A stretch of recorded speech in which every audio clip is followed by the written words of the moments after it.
Welcome to HCS Talks. I'm your host, Superintendent of Hampton City Schools, Raymond Haynes. I'm excited to return for the second season of HCS Talks.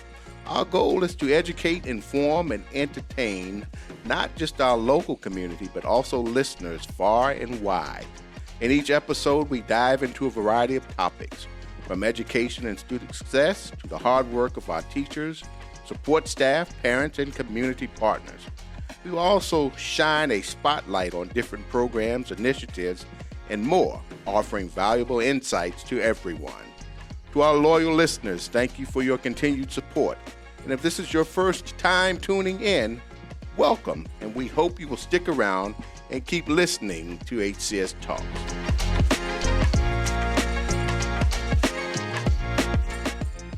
Today, I have the opportunity to sit down with Ms. Brynne Cere, the principal of Langley Elementary School, and Ms. Quinones, a kindergarten dual language immersion teacher at Langley, to look at their dual language immersion program and discuss the importance of such a program.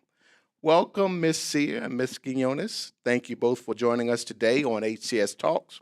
Before we dive into our discussion, please introduce yourselves to the listening audience. Hello, everyone. I am Brynne Cere, the principal at Langley Elementary. Hi, my name is Jomara Quinones, and I'm the immersion teacher for the kindergarten program at Langley. Well, we certainly thank you for choosing Hampton City Schools for your place to make an impact on the lives of young people. Ms. Quinones, can you tell us how long have you been here with Hampton? 4 years. 4 years? Almost 4. And the entire time here at Langley? Yes. And the entire time doing the dual language immersion program? Yes, sir. Ms. Cere, how about you? How long have you been with Hampton City Schools? I am starting my 18th year in Hampton City Schools, and this is my third school year here at Langley Elementary. 18th year. So Yes, are you sir. from this area? Yes, sir. Born and raised in Hampton? Yes, sir. So what schools did you attend during your time here as a child? I started off at Booker Elementary, which is now Patrick, right down the road from Langley, and then went to Sims Middle School and graduated from Kecoughtan High School. All right, go Warriors. So, very proud product of Hampton City Schools. And after your stint in college, you came back and did what for us? I actually started as a long-term sub here at Langley Elementary and got hired by Hampton City Schools and taught for 6 years here at Langley, and then transitioned as into an assistant principal role at Andrews Pre-K 8, and then spent some years at Booker Elementary, back to my home school there where I started off So you as served principal. as principal of a school that you were once a student in. That's right. How was that absolutely. experience for you? It felt very odd walking into the principal's office because I did not spend a lot of time there as a student. So it was definitely interesting having the perspective of walking through the hallways as a student and then coming back as a building leader. There were also a few teachers that were still there. Yes, ma'am. From when I actually attended there as a student. So that was also interesting. A full circle moment for you, and I Yes. know the impact you made there was tremendous as well. And then you transitioned over to Leopard Country here at Langley. So talk about how that transition went for you. Yeah, it was great coming back to where I started my teaching career. Langley has always had a really great history, really diverse backgrounds of students. And so it was great to come back kind of to my home school, if you will. And I was really excited to transition back. The dual language program had started the year prior to me coming over as principal. So when I came in, they were already in year 2. And so I was excited to transition in and get to know the program and kind of get to be a part of it growing. And we say building the plane as we're flying it, Yes, but be yes. a part of that was really exciting for me as well. It is certainly an exciting program, and just as importantly, the impact that we're making on young people and their experiences all around. We can't say enough about it.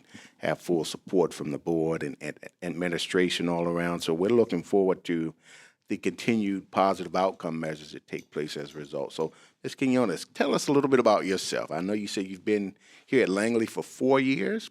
Where are you from? I'm from Puerto Rico. So you came, what brought you to Hampton City Schools? I was a military wife for 17 years and a half. We retired here. All right. So you Prior to being in Hampton, I know you say you're from Puerto Rico. Where were you prior to coming to Hampton? South Korea. South Korea. So your experience in the city of Hampton how has it been for you? Great. This is my second time here in Virginia. Okay. This is home now. Do you have children? No. Yes, 4. 4. Did they attend school at any point in time in Hampton?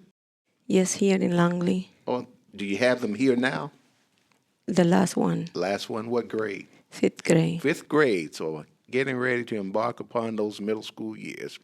Since you have 2 others, I'm sure you know what that experience is like when they transition to those teenage years. They become a totally different person. Yes. And you've been teaching here for how long? In here, I start here in 2021. 2021. So this is your 3rd or 4th school year being here. Yeah. All right. So let's dive into what the Dual Language Immersion program is all about.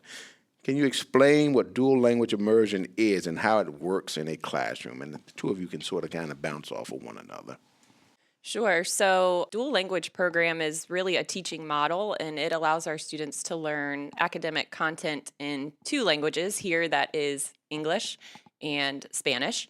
And currently at Langley, we have the program running in kindergarten through 3rd grade because this is year 4 of our implementation. We're excited that we have over 120 students right now that are participating in the program, so it continues to grow each year. And the way that we have it organized here at Langley is we have DLI teams. And so what that means is on each grade level, there are 2 teachers that are part of the DLI team. One teacher teaches all of their instruction in English, and the other teaches all of their instruction in Spanish, and the students actually switch. So students in this program in kindergarten through 2nd grade have 2 teachers versus just the traditional one. So are the 2 teachers in the class at the same time, or are they actually switching classes? We stay in each classroom and we switch groups. Okay. So you all are co-teaching, but one is speaking totally in Spanish and the other in English. Yes, we don't do any translation and we base our content in the HCS curriculum in English. We just translate the content. They receive the same instruction a regular grade level receive, but it's just in the target language. So if a parent is interested in having their young person in the Dual Language Immersion program, how do we go about ensuring that they are accepted into the program? So this year, we had over 250 applicants from around Hampton City Schools. Definitely a high interest in the program. When it first started, it was offered as a lottery-based program. We do strive to have as much balance within each class as we can between native Spanish speakers and native English speakers. So we do take that into account when we are looking at the lottery process because we do want to try to allow for that balance. It helps provide a more authentic learning experience, and it benefits those native Spanish speakers just as much as those native English speakers. They learn from one another, sometimes more than necessarily the teacher. So it is a lottery-based program, just going back to that. Applications are open typically in the spring, and then parents can apply. We give plenty of time. We had some up to the last day, right at the beginning of August, still applying. And then we randomly generate numbers and we kind of look at, the Spanish applications and the English applications, and then we kind of build the classes from there. But yes, there's definitely high interest from all around the city in this program. So you say 200 applicants. Is that for the entry into kindergarten or the program as a whole? That's a great question. So, and Ms. Quinones might be able to speak to this a little better as well, but we accept applications for kindergarten and 1st grade. Our cohorts, by the time they're entering 2nd grade and 3rd grade, we're starting to really see them mastering the language and being able to speak and converse. And so it's very difficult for a native English speaker to kind of come into that cohort, if that makes sense. We have made exceptions, and we've worked with World Language Department and our Miss Jillian Linehan Reed. She has helped with placement of families. Sometimes we have families, military families. Sometimes we have families that are transitioning in that are native Spanish speakers, but they have maybe the dual language experience. And so there have been exceptions made in the upper grades, but typically it would be kindergarten or first grade. So ideally, you want to get them in here at least by first grade. Yes, sir. In order for them to benefit the most from the program and what it has to offer. Yes, sir. So, Ms. Quinones, how do you structure a typical day in a dual language immersion classroom? What does a typical day look like in that class? My part is the Spanish part, and I start the day from the beginning. From greetings, the Pledge of Allegiance, I do both. I do the Spanish Pledge of Allegiance, and I do the English Pledge of Allegiance. I don't want them to miss the English part, but I do teach them everything in Spanish. We translate the pledge, and they learn it in Spanish, and they do learn all the greetings and whatever Langley students do in English, they learn it in Spanish. And we don't do any translation, just the English pledge is the only piece we do in the morning. And I teach the math and the SLA, is the language art in Spanish, and I also do everything else, commands, instructions, with no translation. The only thing I will use English is if we have any emergency procedures. We do have fire drills or anything like that, I will do English little pieces, but no translation. So for the most part, they go through the typical instructional day. You're just providing the instruction 100% for the most part, with the exception of the Pledge of Allegiance in Spanish. Yes. And then you have the other teacher providing the English instruction. So for all intents and purposes, they're actually getting a double dose of instruction? So somewhat, we do try to structure it. We've learned a lot. We've visited other districts, even outside of, the Hampton Roads area. We have learned a lot, and we have made some changes to our program here in Hampton. One of those changes was we do alternate mathematics instruction and our content, so science and social studies instruction every year. So for example, in kindergarten, the students will receive math instruction solely in Spanish, and then when they transition to first grade, they will get math instruction in English, and then they'll go back to math in second grade. So we look for kind of those opportunities to bridge the languages as much as possible. So a typical day, let's say for a first grade student, might be coming in, going to English language arts, going to math, and then the partners will usually do recess and lunch together in the middle of the day. That way we can split the day 50-50. And then they would transition to the Spanish teacher, and they would get science and social studies, Spanish language arts, all of that in the afternoon. So while that student is following that schedule, there's another group that's flip-flopped. So they will get their Spanish instruction in the morning and then transition to the English teacher in the afternoon. It's been a process learning how to kind of balance the time. That has been one of the things that we have learned a lot over the last 4 years, and we're getting better. I don't know that it's still perfect, but we want really strive to have that true balance of 50% in English and 50% in Spanish, and really make it an immersive program. Makes sense. It makes sense. So are you seeing, just from your experiences thus far, are there advantages or disadvantages with an English language learner versus a young person who just speaks English coming into this program? Or is it equal in terms of the outcomes and their ability to grasp the skills and concepts in both English and Spanish? That makes sense when I'm asking. It does make sense. It's like when you have a Spanish speaker who's learning English, you immerse them in the English world and take time.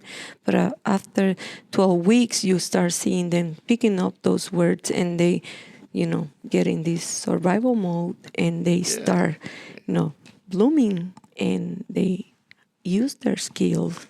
That's a great response. It makes me think more about actually understanding how the immersion program works. It truly is literally what it says. So I know that you all have seen a lot of growth exciting to see that growth from when they entered in kindergarten to watching them as third graders as well. So we have to take advantage of what this program has to offer, but also making certain that it is very impactful in terms of the outcomes for them too. So how would you explain how the dual immersion program differs from traditional language programs or traditional language learning programs? Sure. So I have a current 8th grader who is, we were speaking in French 2, taking that typical language class. And within that block of time, they are focused solely on that one language.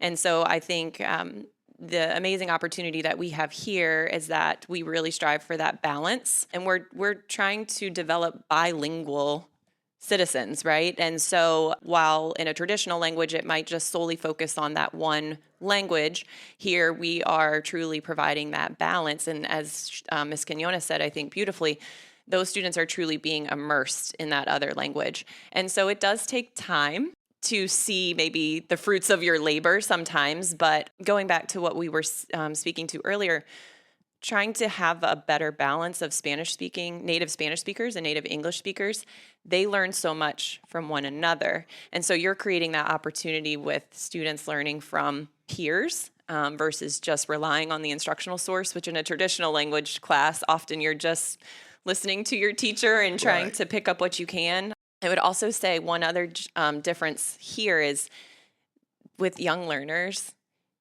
they pick it up so much faster than my 8th grader. Yes. So I think we see payout maybe a little bit sooner than with a traditional language program. I always learned that the time to do it is at the very early stages of life, and they're able to grasp the concepts a whole lot better.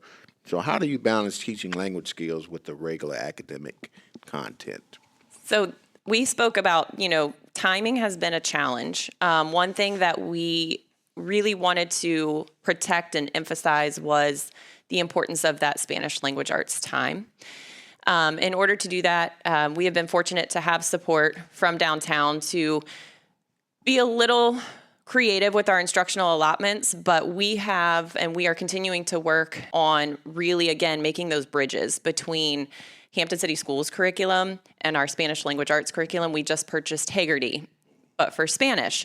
So they're getting, that same type of activity in both, but now they're actually able to make connections between letter sounds, vowel sounds, things like that. So we're looking for those opportunities where we're making the most of our time and we're making those intentional connections for students across both the languages. Because as Ms. Quinones said, they follow our Hampton City Schools curriculum. Even though it's in Spanish, they work tirelessly to translate, hours upon hours, to translate all of that material so that students are not missing any of the amazing things that are already embedded into our curriculum. They're just getting them fully in Spanish. Right. And if I can pick back on that, if we are teaching a skill in the target language, we still having those core words. In the English language, we don't teach the skill in the English language, but we do have those words where they will use later on, or we'll see an SOL or testing present, so they can make those connections when the other teacher will use it, and they will create those memories, and they will see those words like base words there, so it will be present. We will not teach the skill in English, but we will refer to those words to create the vocabulary and just get the foundation on the English language. As an example, if I'm teaching the math in Spanish and I'm teaching them to subtract, I will say resta, but they will see, this word in English. I will teach the skill in Spanish, but I will make my encode chart with the English word, and I will refer in Spanish, but I will essentially show them the word in English, and it will be present, but it will not be actually the skill in English. And I will always have those keywords there because I want them to be prepared and they will be ready for later on. And we have conversations between the other teacher and I, because we have to, continue keeping the knowledge for later on when the skill will transfer. Basic, yes. Makes a lot of sense. You do an excellent job of explaining this. So tell me, Ms. Quinones, what inspired you to become a dual language immersion teacher? Being from Puerto Rico, I want a place for, Spanish speaker students to have a place where they can share the culture roots, and we can have a place, for our culture. And Langley been amazing for me. It's not just Latin students who come to my door every day. I have other cultures who feel identified with me and comes and feel like we are a special place for them and we can have these interactions. And it's been amazing how many students feel like this is a special place. So I want them to have a place where they feel welcome. Well, I believe you provide that place to them. Now, let me ask you, were you the first dual language immersion teacher here?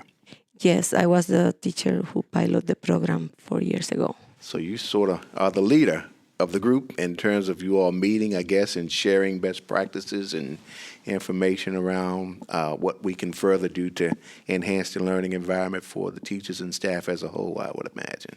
I had the opportunity to start, and I've been around for a bit. Yes, ma'am. So as we continue to grow the program, we're in the third grade. We're up to third grade now, which next year we would have to look at fourth grade and then fifth grade. And we know that we are in full support of the program, but one of the unique challenges would be with finding the teachers who actually can be a part of the dual language immersion program. That's actually the biggest challenge we have. So it's not that we're not supporting. We just have to make certain we find the staff to ensure we have the right people in front of our young people. So what are your thoughts on how we can recruit other teachers to be a part of the dual language immersion program? Are you out there telling folks how great it is? I was going to say maybe asking share. them to choose Langley? I mean, it's been amazing since we start growing from one group, and now we have 7 teachers here. People is been reaching back. They want to come to Langley, and we have a teacher from Peru now, and I have other people who, amazingly, they've been emailing me lately. So we have people in-house who want to be part of Hampton City. Good, good. We want you to continue to be that strong brand ambassador for us as well. Ms. Cere, you wanted to add something to that? Yes, I was going to share that one amazing opportunity that we have and that we're really good at in Hampton is growing our own. And one of our latest teachers that came on board was an instructional assistant with Ms. Quinones, and then was going through the process of getting her teaching license, and now she is one of our dual language teachers. And so we're also looking for those opportunities, to bring people into the program. But Ms. Quinones also just had an opportunity to speak with our middle school and high school world language teachers.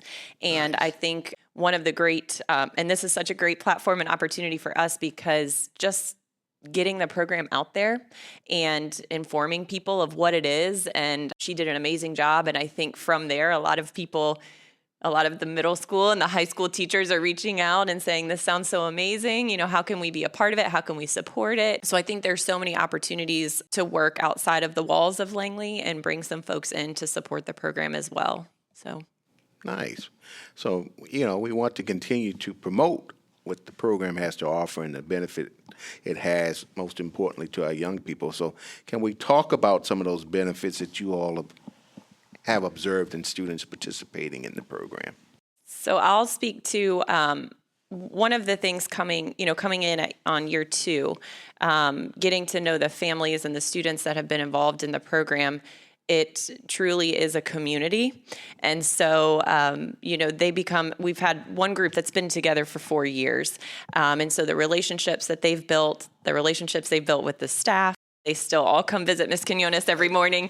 But I can see that. Yes, just looking at how their sense of identity or sense of self, how their confidence is boosted, and just how they're using language and how they are learning to communicate with one another and, have some of those problem-solving skills. And we're really excited because we've kind of been waiting for this third grade year. It's like this magical year, but a lot of research out there does show that students who are in this program actually outperform their peers on standardized tests and things of that nature. And so we're all kind of waiting, with bated breath to see how it goes, right? And knowing that, we have changed things along the way, but we're very anxious to see some more of the long-term effects. We can see just the amazing social emotional growth and the exposure to culture, I think that Ms. Quinones spoke to, and just students being able to navigate that. We actually had a family share. They went out to dinner and sat down, and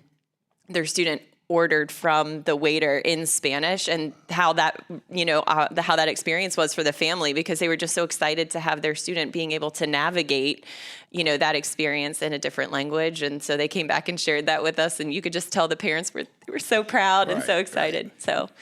So have you all seen where a student that has typically just spoken English, are they now sitting down and having conversations where they're talking to one another, perhaps at lunch or in some of the elective classes, or where they're talking in Spanish to one another? They use it. I've been in birthday parties where they are interacting to each other, and the families are lost because they don't. They do that on purpose. I've been in places where I do have conversation with the students. They've been here for the entire program for the 4 years, and the families there, they don't interact because they don't talk the language. Right. But we can have an exchange, 4 or 5 So you're seeing where they use it to their advantage too, as well. Yeah. That's not surprising. Can you all share any success stories of a student who has thrived in the Dual Language Immersion program? I really had an opportunity last year working with a student. I received a student who was the third generation of a Latino family. Mom, could not speak the language, and she see dual language like a amazing opportunity for them to bring back the Spanish to the family.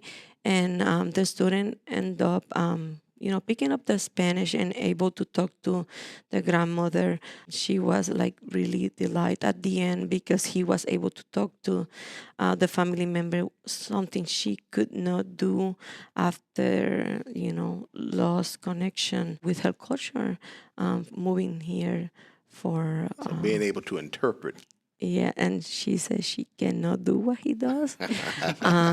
He did have some challenges. Being in the dual immersion program, was able to challenge the academic portion, and he thrived. He ended up finishing the year counting almost up to 200, and wow. I can have conversations with him on the whole. He exceeds my expectations, and he's one of my superstar. So I can see how you light up when you talk about him. I love that. him. That is pretty powerful. And he's only in first grade, right? First grade. It was a year, and the parent did have concerns because there were some behavioral, challenges. And I think this program, as she said, it just challenged him academically.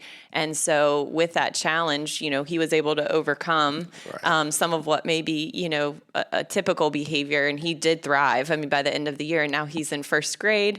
Still comes to visit her in the mornings, but it was really amazing. That's good. That's powerful to have that check-in as well. But it also sounds like one of the things I'm hearing just in you all's responses, how this is building a positive sense of self and purpose. You talked about that social emotional impact, but we can't say enough about how critically important that is for a young person in these very early years. So it sounds like this program is doing just about everything we expected and more, and we're looking forward to hearing about great things to come with it as a whole. So talk to me a little bit more about what role the parents play in supporting their children's success in the program as well.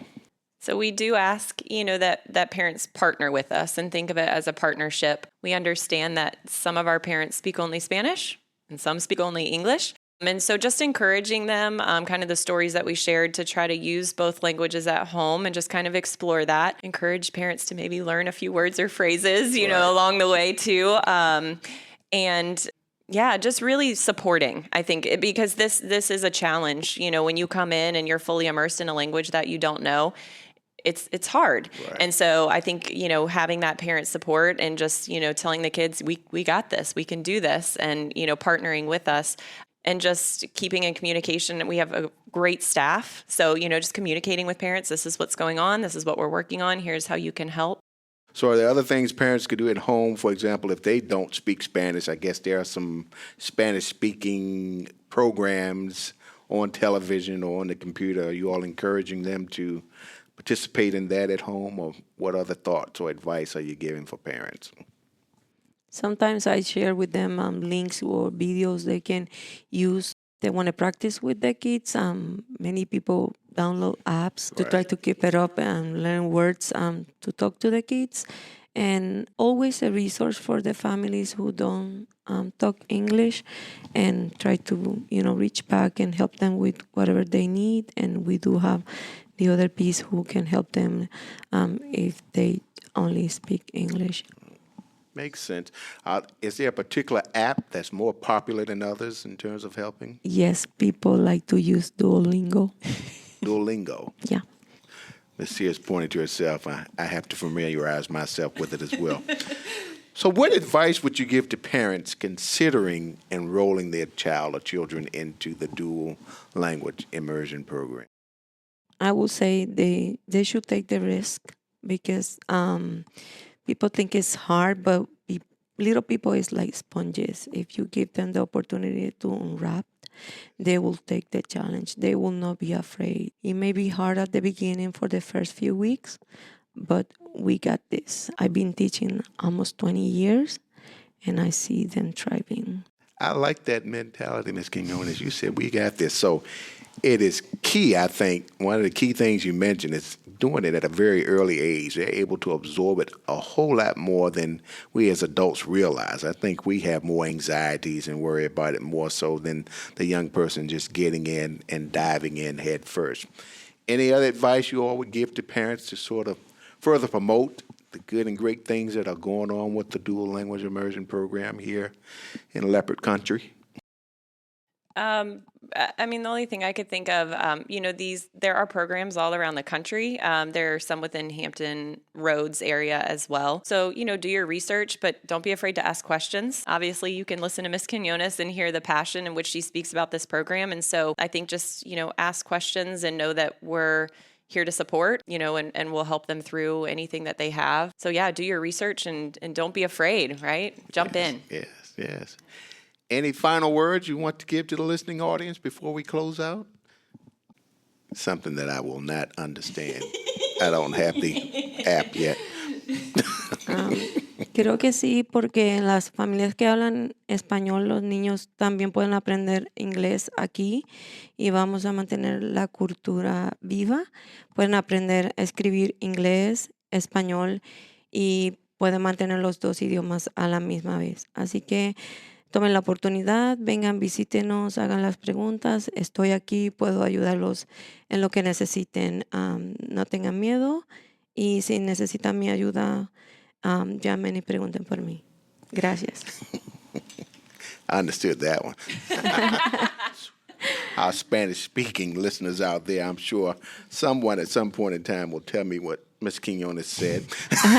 But we certainly appreciate your taking the time today. Thank you, Ms. Cere and Ms. Quinones, for being here and highlighting the importance of a dual language immersion program. And I'm certain our listeners have taken away valuable insights from our discussion, whether they are at Hampton City Schools or a parent or in another school district, or even if they are an educator or student. And to our listeners, remember, education is the most powerful weapon you can use to change the world. As one community, one transformation, we will ensure academic excellence for every child, every day, whatever it takes. We will catch you next week. Listen to learn more about Hampton City Schools. New episodes of HCS Talks drop on Thursdays. Subscribe and listen to HCS Talks. HCS Talks is a Hampton City Schools production.